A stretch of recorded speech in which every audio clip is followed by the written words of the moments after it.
Well, happy Easter, everyone. Getting dressed here. Gonna head out, spend some time with family. I hope everyone has a wonderful day, but I wanted to take a few minutes on this Easter morning and before I even get dressed, I want to talk about, how to love God. I thought that would be fitting for today. So I hope you do listen. And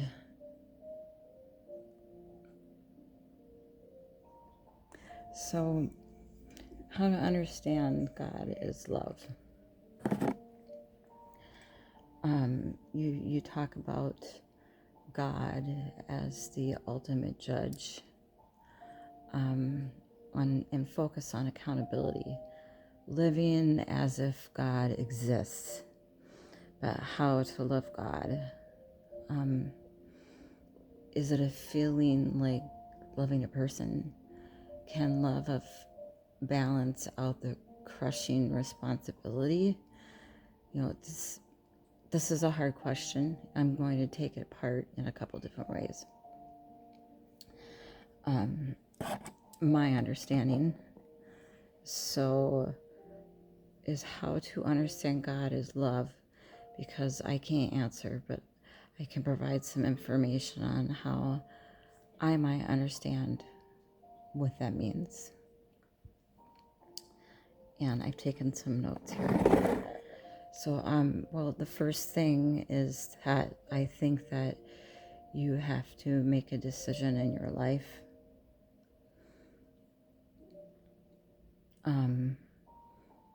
And this is a decision, okay? And I would say that it's a voluntary element of faith, because it isn't exactly evidence-based. It's more like something you decide before you even look at the evidence. It's more like you decide to stake your life on it. Like if you decide to get married to someone, you don't really do it on the basis of the evidence that you're going to have a happy life, because you don't have that evidence, right? You decide that you're going to make a happy life with this person and that it's worth the risk. So you get married as an expression of faith.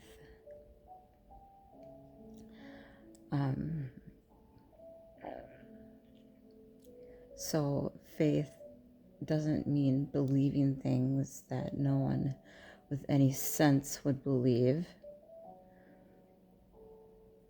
Faith sometimes means putting a stake in the stand and saying, here's where I stand, in some sense regardless. And do that when you get married. You do that. Maybe when you pledge allegiance to a friend, you have a best friend, and you want to maintain that friendship as long as you possibly can. It's a decision of faith. Maybe you do that when you decide a career, when you go to a university, because you could have done something else, right? But you chose that. So that's where you put your faith.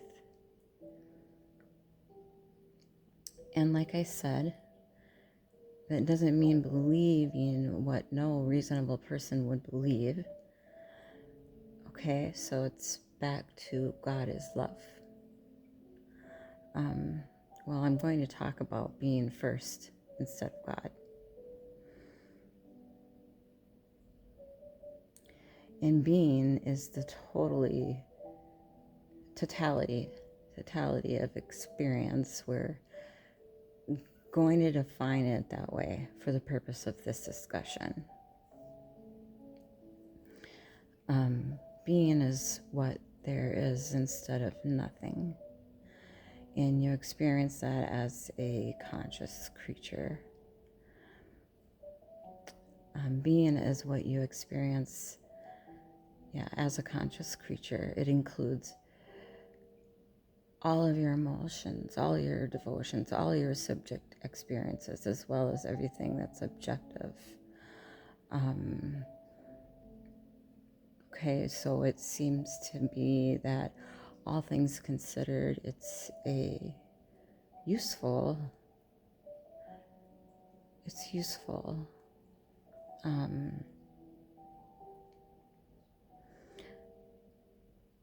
Move in faith to act as if you love being. Okay. If you love something, then you want the best in it to flourish. And so maybe you decide deep inside your soul that it would be better for you to act towards an end that makes everything that's good better. That's the best way to live, to make everything that's good better. And maybe to restrict the development of everything that's malevolent and evil within yourself and in the broader world, insofar as you're able to do that. And so I think that's an expression of love, is that because when you love something, you care for it, and the proper attitude towards being, I think, is care. And so that's one element of God, is love. God being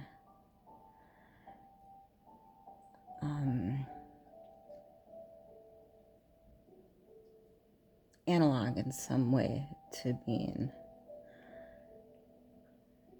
Now we could look at God more classically as the creator of being. If you assumed being is good, well, it's not much of a leap to assume the creator of being is good, right? And maybe you adopt an attitude towards the creature of being.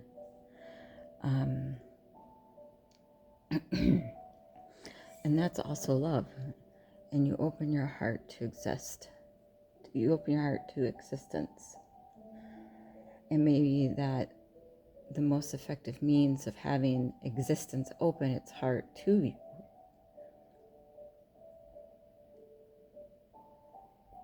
Excuse me. So, for example, if you love other people, you want the best for them.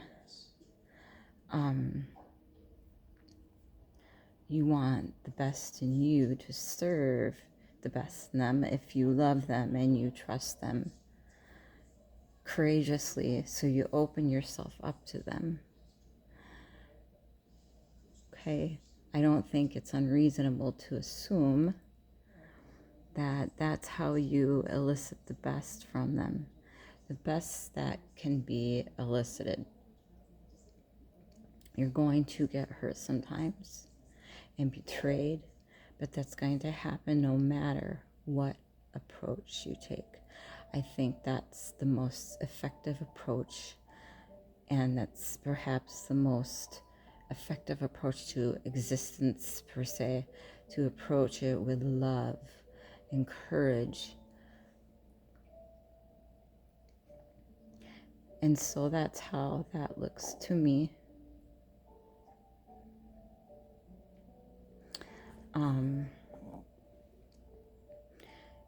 Is it a feeling like loving a person? Yes, I think it is. I think it is a feeling like loving a person. It's the generalization of that care that you would have for a child.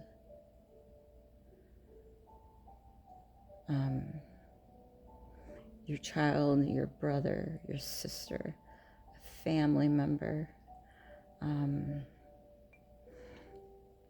It's a generalization of that to the broader domain of existence, to broader domains of existence. And I think that's a skill in some sense, right? I mean, if you're good at loving and caring for your family, but you can expand that outward and more people are brought under that umbrella, well, assuming you can manage that, it's a very difficult, it seems to me that that's laudable.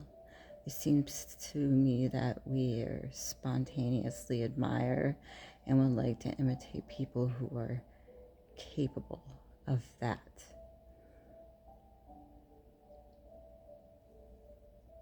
You see that when you have a job or you encounter a boss who takes you maybe under his or her wing and helps develop you, or find a teacher who's particularly inspiring, or you work for an interpreter who's inspiring and who also opens doors for you, they're acting with love, okay? For you, as far as I'm concerned, they want the best in them to serve the best in you.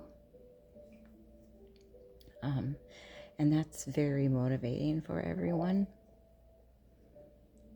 And that's the proper basis of our social relationships, not power, for God's sakes. And so can love balance out the crushing responsibility? That's a sophisticated question.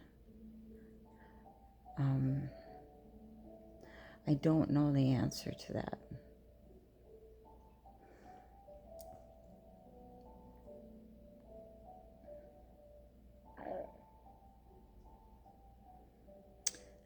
Love is warmer than responsibility. Love is part of empathy and agreeableness. It's a different dimension than responsibility, which is more part of conscientiousness and sort of a cold virtue. I don't know if it balances out the crushing responsibility, but I think it's emotional analog to the crushing responsibility.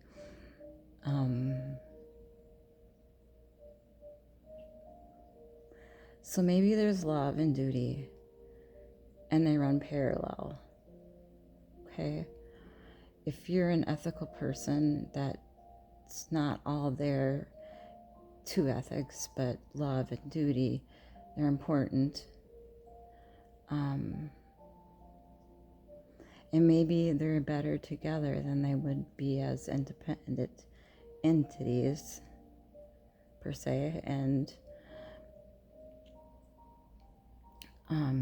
what is the difference between spirituality, faith, and religion? Well, that's not a very well-posed question, I guess. I don't mean it to be critical. I'm going to restructure the question. You can think about two elements of a religion.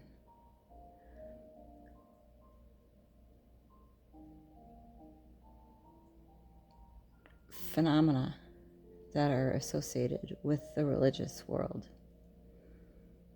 There's a spiritual element that's less constrained by belief and more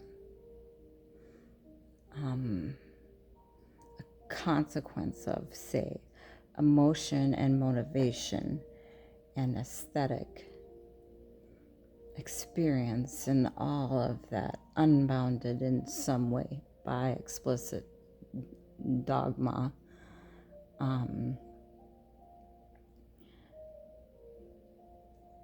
So there's a dogmatic element and a spiritual element. And that would correspond, roughly speaking, to belief versus exploration in a more generalized cognitive sense, roughly.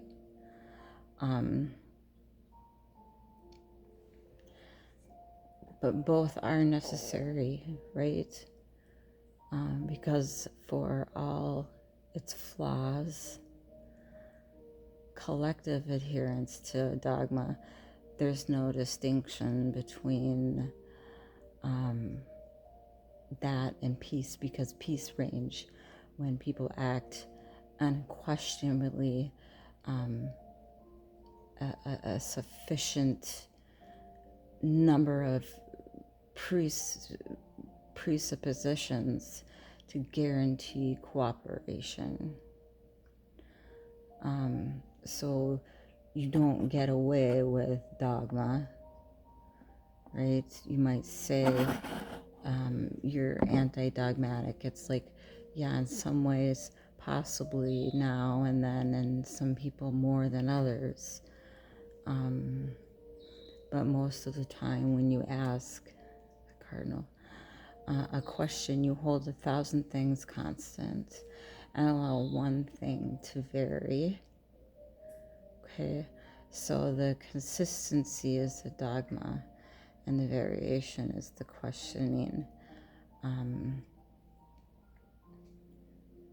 There's a spiritual element that's associated with experience, with awe, and with wonder, right? With questions about the meaning of life, with the feeling of love, the feeling of devotion, the feeling of duty, the desire to admire, the aesthetic sense that a visit to a cathedral might produce, or gospel music, or music in general.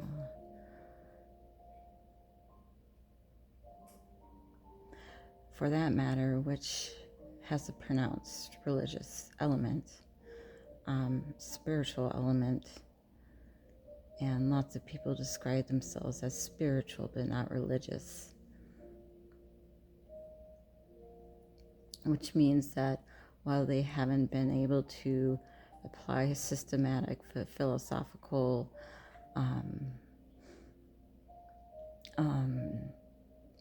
reasoning to the wheres and whys of their experience,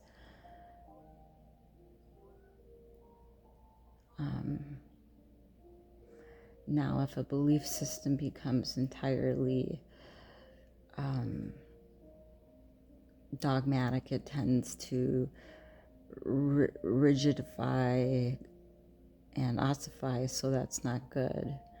But if it's only spiritual, like the New Age movement, let's say, then it's everything and nothing at the same time.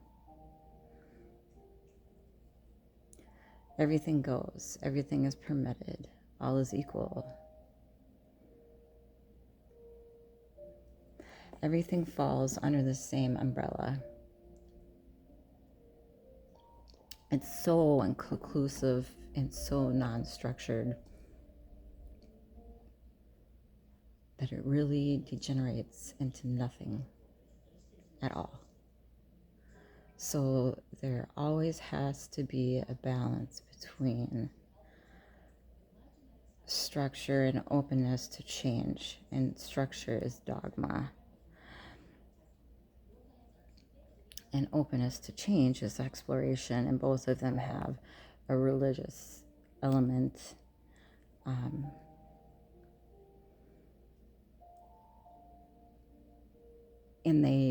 And then you also included faith. Well, I'm not going to talk about that because I'm out of brain power for today. So we'll just stick with the spirit versus dogma for the answer to that question for now. And that's pretty much all I can manage for the day.